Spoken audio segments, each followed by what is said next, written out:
Good morning, everyone. It is Monday, April 27th, and we're continuing our daily devotionals as we continue to shelter in place during this pandemic. I hope you had a good weekend. My family was blessed. We had a very renewing weekend. Megan and I were able to, in a way, take the weekend off. Our colleague, Dana Cox, was able to preach a sermon for us, so we were able to spend some good quality family time and some time in rest and retreat over this weekend, and that was really good for the soul. I hope that all of you are able to find something, or have recently found something, that gives you some sense of renewal. It's important in these times, particularly in these stressful and frankly somewhat emotionally exhausting times, to have some time for renewal. There's that word recreation, but really, if you break the word down, it's recreation. We can be recreated if there are ways that we can get a little bit of rest. And most of all, if we can spend some time with God. So that idea of renewal leads nicely into the lectionary passage for today. It comes to us from the first letter of Peter, near the end of the first chapter of that book of the Bible, verses 23 through 25. The author of the letter writes, "You have been born anew, not of perishable, but imperishable seed, through the living and enduring word of God. For all flesh is like grass, and all its glory like the flower of grass. The grass withers and the flower fails, but the word of the Lord endures forever." That word is the good news that was announced to you. I thought that was an interesting passage because it's a reminder of a few things.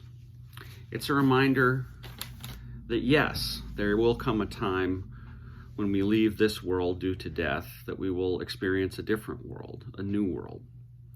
But it's not just, and I think this is one of the most important things of faith, we do not follow Jesus Christ. We do not love God just so we might earn a promise of heaven.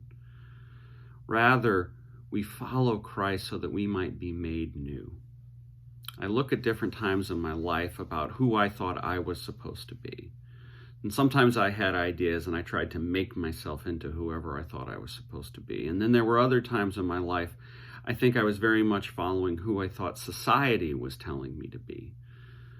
Well, here's the thing. Human society, or ourselves individually, do not have as pure motives as God, are not guided by love as God is always guided by love. And frankly, we're nowhere near as wise as God either.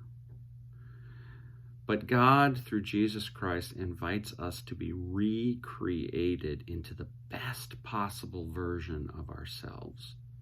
It doesn't happen all at once, and it happens a little bit day by day. There's fits and starts, there's forwards and backs, there's a lot of it. But God is constantly seeking to make us new. And as God makes us new as individuals, we are invited by God to help make all things new, to help make our world new and our society new, and all things more guided by God's love. And I think it's very important that we be reminded that God is making us new. That is, there is hope there, there is strength there. There's also inspiration to do what we can in the midst of this worldwide crisis, to be prepared, guided by God, to figure out what needs to be done so that when everything is said and done from this difficult time, things are better.